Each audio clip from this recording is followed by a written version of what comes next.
Mr. President, Your Excellencies, the heads of state and government, Mr. Secretary General, distinguished delegates, ladies and gentlemen. I stand here as a humble representative of 30 million proud Nepali people. At the very outset, allow me to extend my sincere congratulations to you, Mr. President, and distinguished members of the Bureau on your well-deserved elections. I would also like to reaffirm Nepal's full support as you undertake the important responsibilities entrusted to you.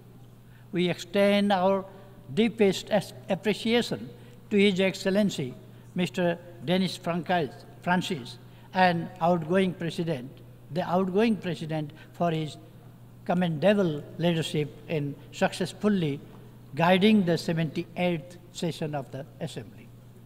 Our highest accolades are due to the Secretary General, Mr. Antonio Guterres, for his tireless dedication to reinforcing multilateralism and tackling global challenges. I fondly recall your visit to Nepal last year, Mr. Secretary General, and your message of peace from the sacred birthplace of Gautam Buddha, and the message of climate catastrophe of mountains from the Everest region. Mr. President, the world is at a watershed moment in history. The contrast between rich and poor, harmony and hatred, and economic development and environmental destruction have never been as stark as they are today. Both people and planet stand on the brink of climate catastrophe. Geographical rivalries are resurging. Military expenditures are skyrocketing along with an unabated arms race.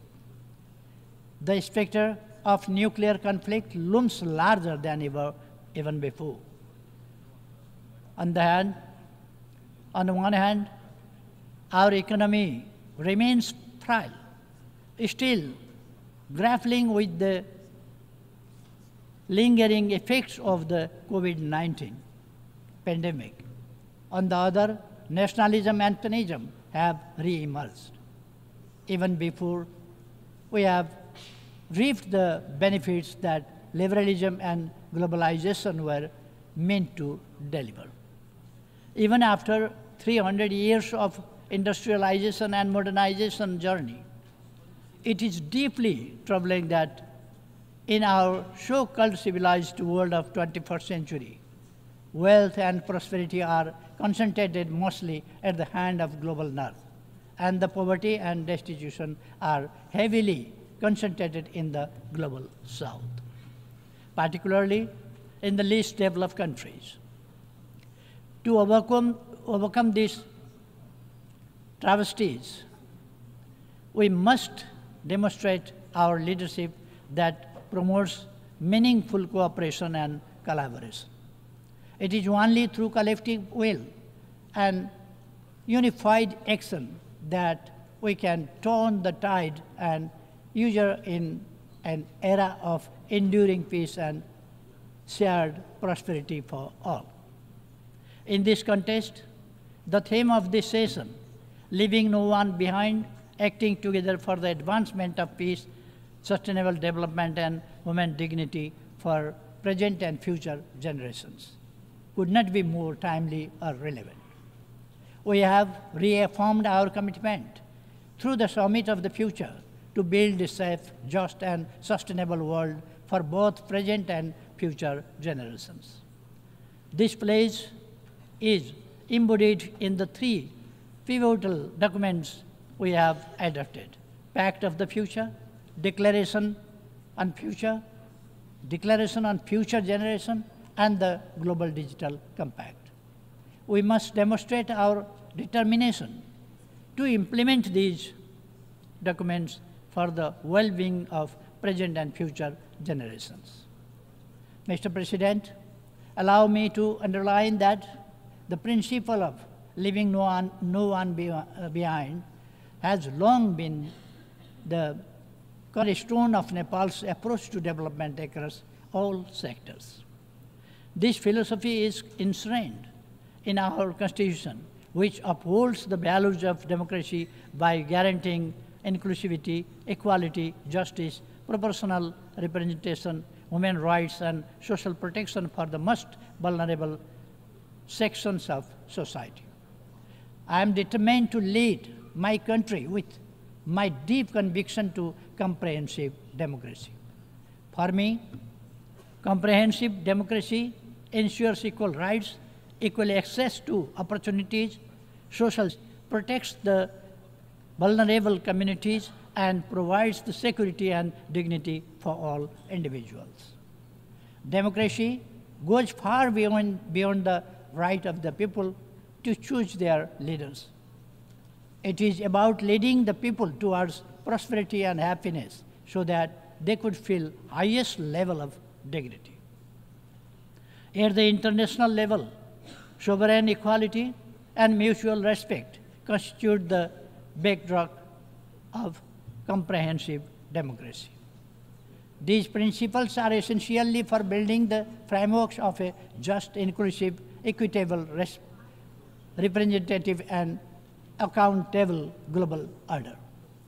Mr. President, as a nation emerging from conflict, Nepal deeply understands the profound value of peace and political stability.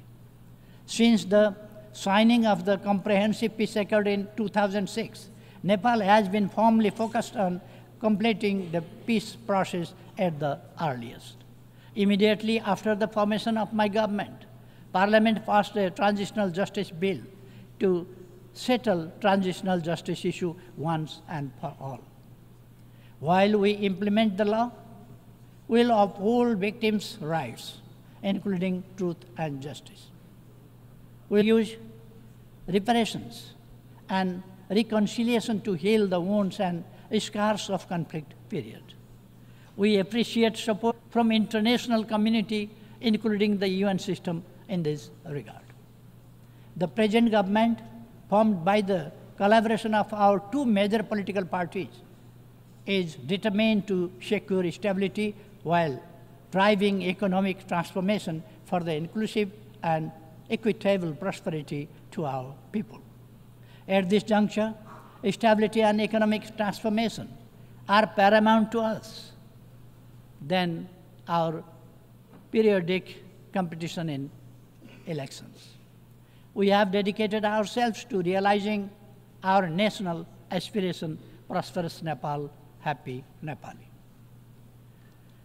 Nepal will be graduating from its LDC status by 2026. We are diligently working towards achieving the Sustainable Development Goals, SDGs, by 2030 and aspire as become a developed country by 2043, despite facing significant economic headwinds. However, our path to achieving the SDGs remains fraught with difficulties. We are confronted with a substantial financial gap of about 24 billion US dollars to attain the 2030 agenda. In this backdrop, Nepal hosted the IDA 21 replenishment meeting last June, underscoring the crucial need for continued and enhanced support from the International Development Association along with other development partners. In this pursuit, we strongly reiterate our call for enhanced, predictable, and sustained international support. Mr. President, climate change has emerged as the gravest threat to our planet, people, and prosperity. My own country, Nepal, is particularly hard hit. We stand as one of the most vulnerable nations to climate change and are ranked as the 20th most disaster-prone country in the world. Of utmost concern is the alarming rate at which the pristine Himalayas, often referred to as the third pole, are losing their vast snow reserves. This loss threatens water availability for billions of people living downstream, extending far beyond the borders of my country. Nepal has usually been contributing to the health of our planet through its forests, mountains, and rivers. Yet, despite these efforts, we continue to bear the brunt of climate change. In this context, we call for climate justice. Our mountains play a crucial role in regulating the climate and ecosystem of oceans with their snow-fed rivers flowing down to the oceans. Nepal's Himalayas, as a natural climate stabilizer, help maintain a cooling system in a region situated in the hottest zone of the planet between the Tropic of Cancer and Capricorn. Given their significance, it is essential that the mountain agenda should receive the due attention in climate negotiations. Nepal is steadfast in its commitment to the Paris Agreement and aims to achieve net zero target by 2045, 5 years earlier than global target. As climate change is a global challenge, it demands global action and collaborative efforts to address its widespread and cascading impact. Adequate climate financing, including loss and damage fund, is crucial to support climate resilient measures and infrastructure for adaptation in developing countries, not least in LDCs. Mr. President, Nepal's land is blessed with the wisdom of enlightened great sages from both the Hindu and Buddhist faith, particularly the teachings of Gautam Buddha. This profound legacy has shaped our worldview to seek global harmony, peace, and security. The values of love, harmony, tolerance, and empathy, as espoused by Gautam Buddha, hold even greater relevance today than they did over 2,500 years ago. But to our deep dismay, the world is increasingly distressed by division, suspicion, hatred, and enmity. Nepal firmly believes that dialogue and diplomacy are the sole means to resolve conflicts, including in Ukraine and Middle East. It is through love and compassion that hostility and hatred can be overcome, paving the way for lasting peace. On the issue of Israel-Palestine conflict, we continue to support a two-state solution where Israel and Palestine coexist peacefully and securely within internationally recognized borders, in line with relevant United Nations resolutions. We must address the worsening humanitarian crisis in regions such as Libya, Syria, Sudan, South Sudan, Yemen, and elsewhere. It is vital to uphold the principles of sovereign equality, non-interference as enshrined in the UN Charter, to ensure peace and stability. Consequently, we sternly oppose any form of unilateral intervention or sanctions. Mr. President, disarmament and non-proliferation issues must be prioritized. Nepal strongly advocates for the general and complete disarmament of all weapons of mass destruction. As the host country to the UN Regional Center for Peace and Disarmament in Asia and the Pacific, Nepal firmly believes that regional efforts, including the Kathmandu process, serve to strengthen the global disarmament regime. Technology presents a double-edged sword, especially for the least developed countries. If we harness it, we can make remarkable progress. If we fail, it will leave us further behind. We call for technology transfer to enable us to catch up. Mr. President, Nepal has always adhered to a peaceful, independent, balanced, and non-aligned foreign policy based on the principles of Panchashil, the UN Charter, international law, and norms of world peace.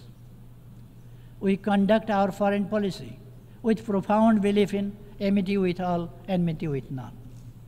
Nepal remains committed to further strengthening its close, cordial, and constructive relations with its immediate neighbors and beyond, rooted in the principles of mutual respect, sovereign equality, territorial integrity, non-interference in each other's internal affairs, and peaceful coexistence. As the largest contributor of troops and police to UN peace operations, Nepal is further enhance its contribution to global peace and security.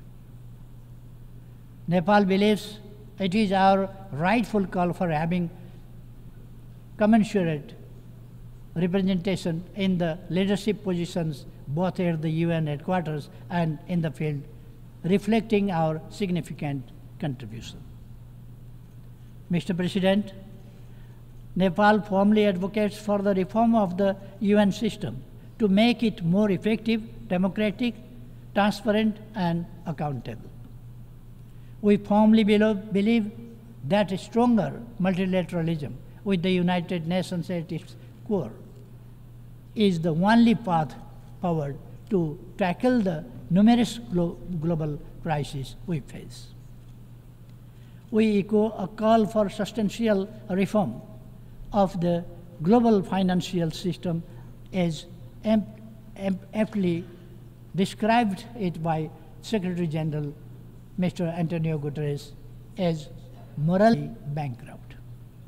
The voice and representation of countries in special situations, including the LDCs, landlocked developing countries, LLDCs, and small island developing states, must be ensured.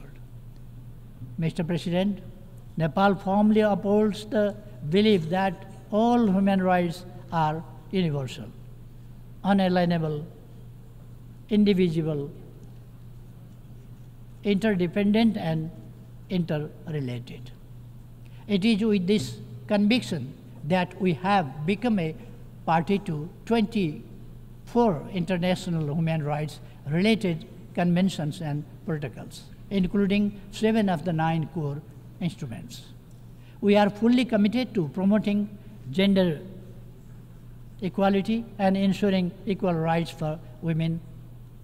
Nepal is making necessary legal arrangements for the full realization of all human rights for women and girls, including their sexual and reproductive health rights.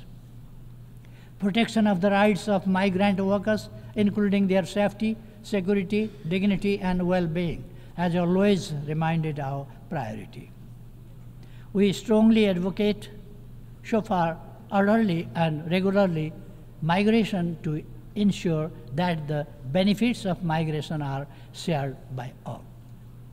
Finally, Mr. President, the world we inhabit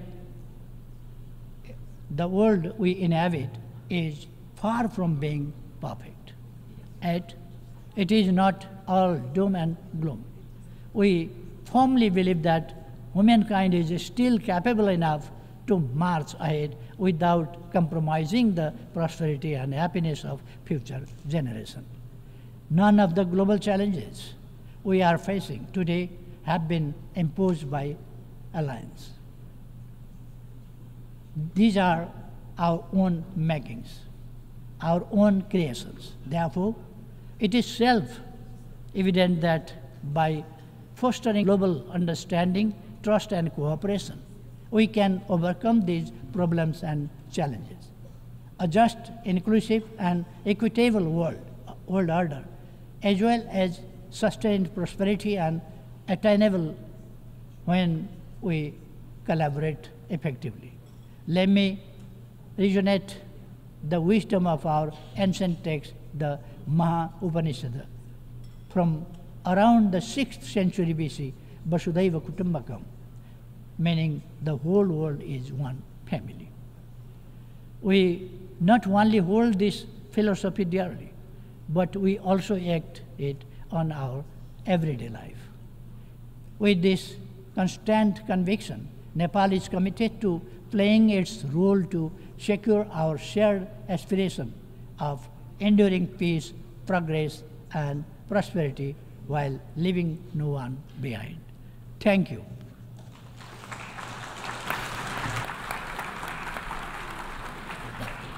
On behalf of the Assembly, I wish to thank the Prime Minister of Nepal.